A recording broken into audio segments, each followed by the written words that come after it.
भगवान शंकर की अखंड समाधि और उसी समय सती के पिता महाराज दक्ष प्रजापति हुए।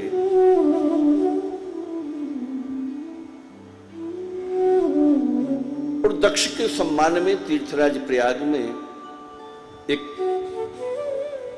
सभा का आयोजन हुआ। सभी देव उस सभा में उपस्थित हुए। भगवान शंकर भी उसमें आए। और जब दक्ष प्रजापति का प्रवेश हुआ तो सबने खड़े होकर दक्ष का अभिवादन किया, लेकिन शिव अपने आसन से नहीं उठे। सबने प्रणाम किया, शिव ने प्रणाम नहीं किया। शिव तो महादेव और फिर जामाता है। दक्ष को प्रणाम नहीं किया और दक्ष को ग्रंथि पड़ गई। दक्ष ने वहां से एक शिव के साथ एक बैर पाल लिया।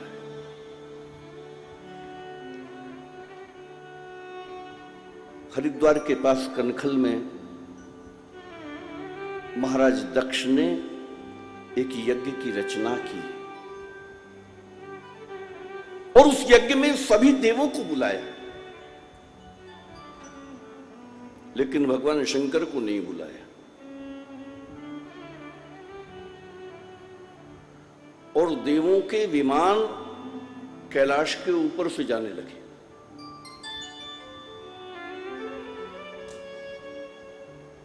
सती ने पूछा कि आप सब लोग, कहा तुम्हें नहीं पता? तुम्हारे पिता महाराज दक्ष ने एक बहुत बड़े यज्ञ की रचना की है। हम सब उस यज्ञ में जा रहे हैं।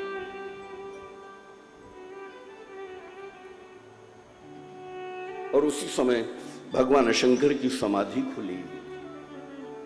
सती ने देखा कि शिव राम राम का सुमिरन करते हुए समाधि से उठे हैं। सती ने जाकर प्रणाम किया और जैसे ही प्रणाम किया, सती ने वो प्रस्ताव रखा कि महाराज, मेरे पिता महाराज दक्ष ने एक यज्ञ की रचना की, मैं वहां जाऊं? भगवान शंकर ने कहा कि सती, तुम्हारे पिता ने हमें निमंत्रण नहीं दिया है और हमसे वो विरोध रखते हैं।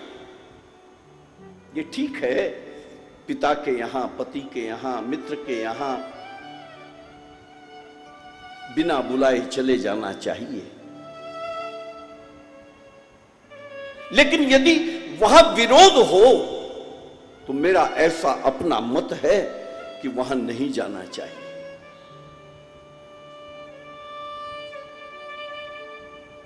और सती का अपना स्वभाव,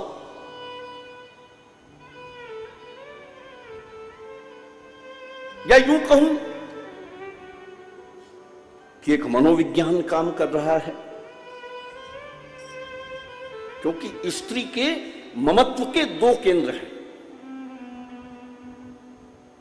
या तो पति का घर और या पिता का घर।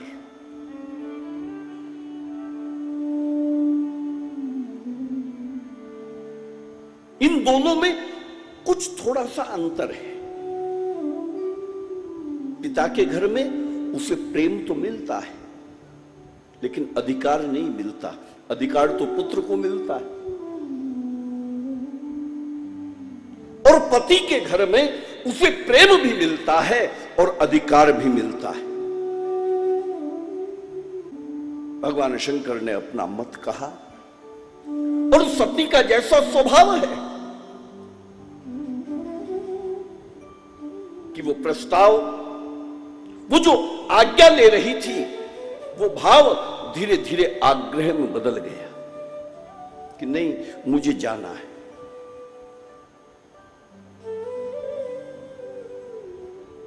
मुझे जाना है। भगवान शंकर ने बहुत समझाया, लेकिन सती कुछ भी समझने के लिए तैयार नहीं। कुछ मुख्य गणों को साथ में देकर आज ये दक्ष की बेटी कैलाश से सदा सदा के लिए विदा हो गई।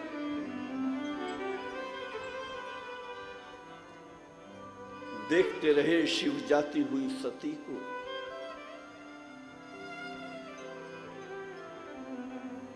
मेरी दृष्टि में बड़ा करुण प्रसंग है साहब।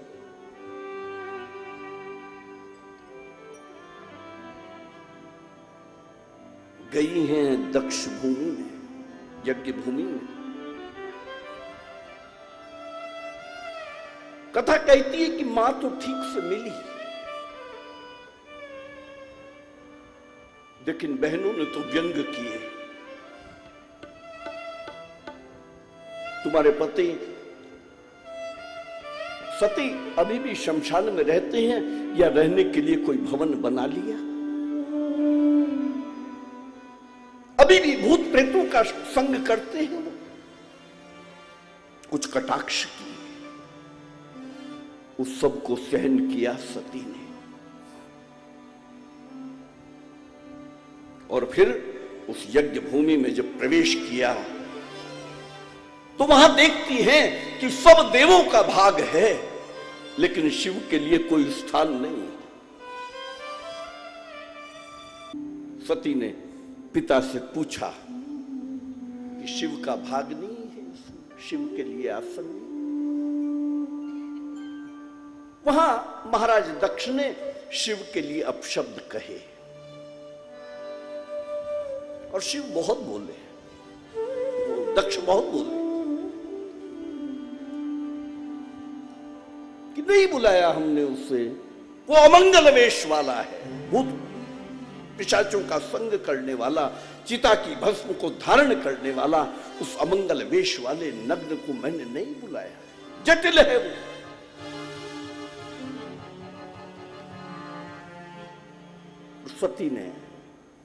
सती को क्रोध हुआ। सती को वो सब शिव के कहे हुए वचन याद आए।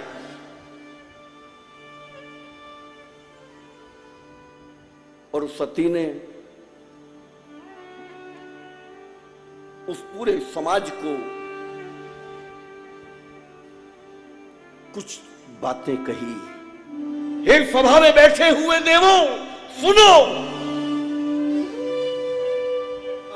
हे मुनियों, तुम भी सुनो। तुम सबको उस निंदा का फल मिलेगा तुरंत।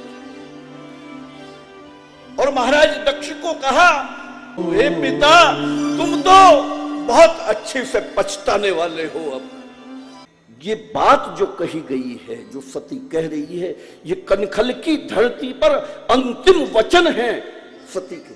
या तो निंदा करने वाले की जीभ काट ली जाए यदि आपके वश में हो तो,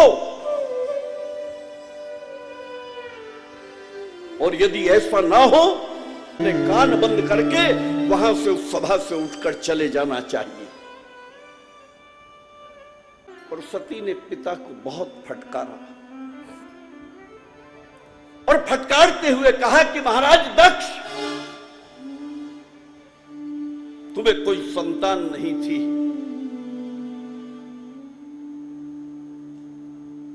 याद करो तुमने मेरी उपासना करके मुझसे ये वरदान पाया था कि मैं बेटी बनकर तेरे यहां आऊंगी। लेकिन उस समय मैंने तुम्हें यह भी कहा था कि जिस दिन भी तुम मेरा और मेरे पति का अपमान करोगे, उसी दिन तुम्हारा मेरा पिता पुत्री का संबंध समाप्त हो जाएगा। आज वो समय आ गया दक्ष। सती ने योगाग्नि से अपने शरीर में अग्नि को प्रकट किया और अपने शरीर को दक्ष यज्ञ में भस्म कर दिया। और सती ने जब प्राण त्यागे तब अंतर में भगवान चंद्रमौली का ध्यान करते हुए प्राणों का विसर्जन किया था। और एक ही मांग थी, यदि फिर से जन्म हो तो शिव ही मिले पति रूप में। ये संकल्प लेकर सती ने शरीर छोड़ा